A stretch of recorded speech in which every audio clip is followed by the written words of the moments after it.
Lesson 7, Handling Peer Pressure, Part 1, Managing Conflict. Enon Bible College Online, Biblical Online Leadership Development, BOLD, Bold Curriculum. Elder Anthony Buckles, Leadership Coach. Minister Rayvon Key Jr., Leadership Coach.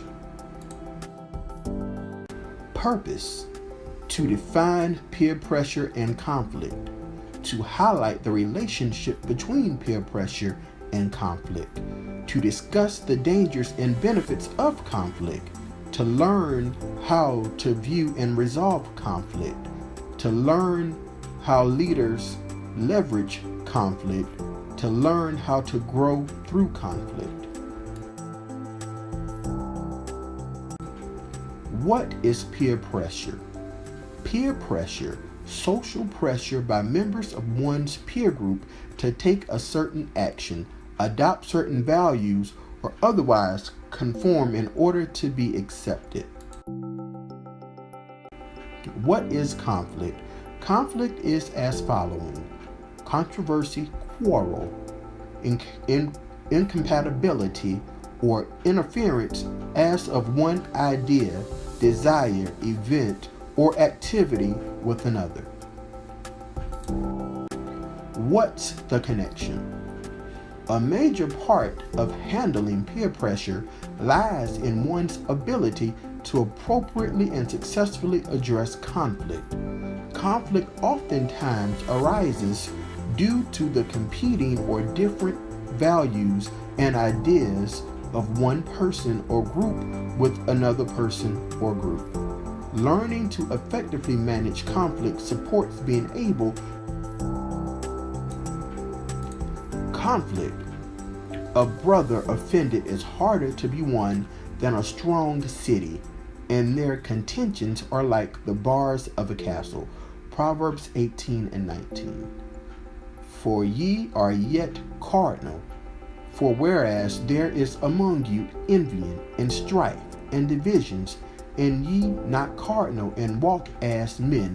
1 Corinthians 3:3. But if ye bite and devour one another, take heed that ye be not consumed one of another. Galatians 5:15. Endeavoring to keep the unity of the Spirit in the bond of peace. Ephesians 4:3. Dangers of poor conflict management. Poor conflict management leads to anger, division, hatred, jealousy, inappropriate. For where envy and strife is, there is confusion, and every evil work. James 3:16. The benefits of good conflict management. Good conflict management leads to peace, improved self-esteem of everyone, personal and group growth, greater creativity and innovation, stronger relationships with others, great sense of identity and self-awareness.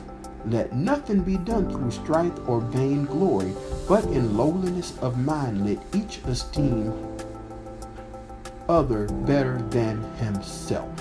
Philippians 2:3. How to think about conflict.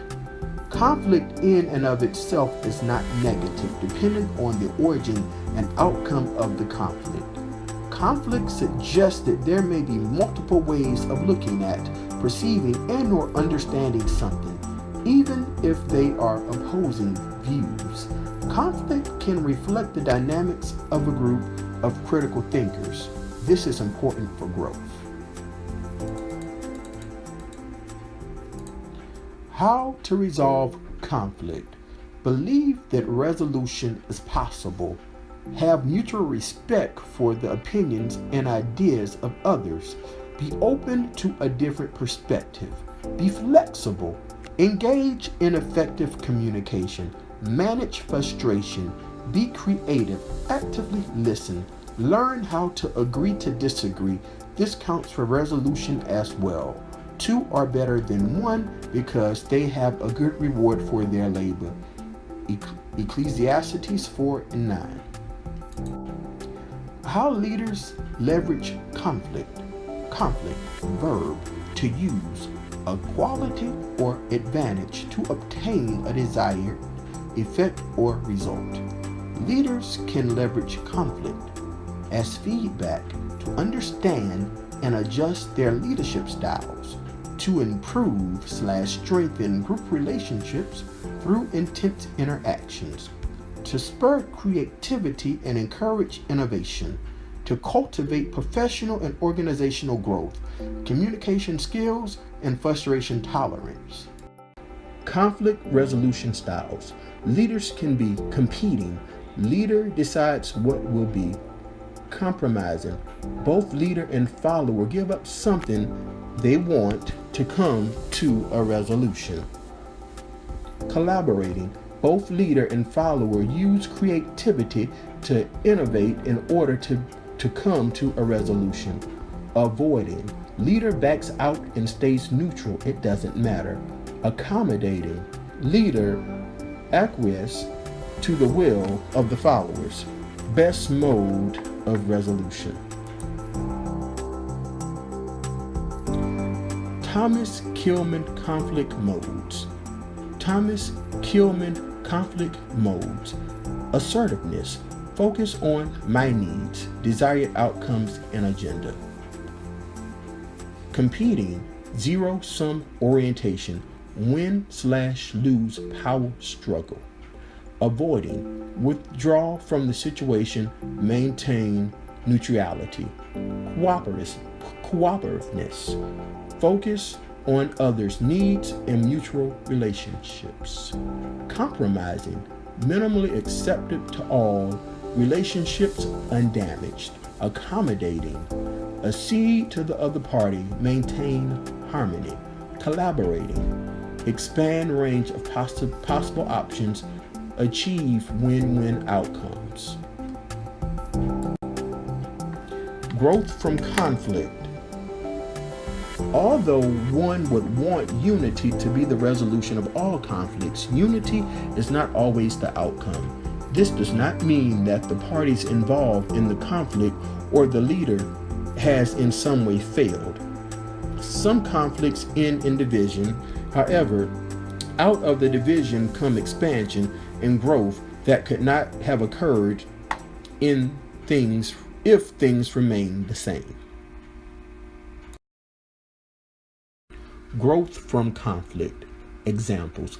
Companies have split due to conflict, but have acquired greater share in the industry market for the same product. There are biblical accounts of ministry teams splitting due to conflict, but resulting in a more expansive spreading of the gospel of Jesus Christ. Paul and Barnabas split over conflict about taking Mark with them. So how does all of this help with peer pressure again? Good conflict management helps one to defend against negative peer pressure. Conflict management skills help one to agree to disagree if he has to, respect the opinion and ideas of others, perfect his communication skills, better tolerate frustration, utilize his creativity, solidify his own identity, and stick to his convictions, develop strong leadership skills. Things to think about. What is your method of handling conflict? Do you fight? Yell? Does anything good come from your method? How much of your creativity have you used to come up with a solution for a disagreement? Is it easy for you to agree to disagree? Why? What aspects of how you handle conflict could you work on? Could you stand improvement? What's your leadership style for dealing with conflict? How can you become more collaborative if you tend to use other leadership styles more? More things to think about. How well do you handle peer pressure? Are you at risk for falling prey to the dangers of poor conflict management? What are some spiritual things you can do to better manage conflict? Do you pray, meditate, read the Bible, listen to spiritual calming music? Are you quick to give into the wrong thing? Are you careful about who you hang around with? Handle your business. Conflict resolve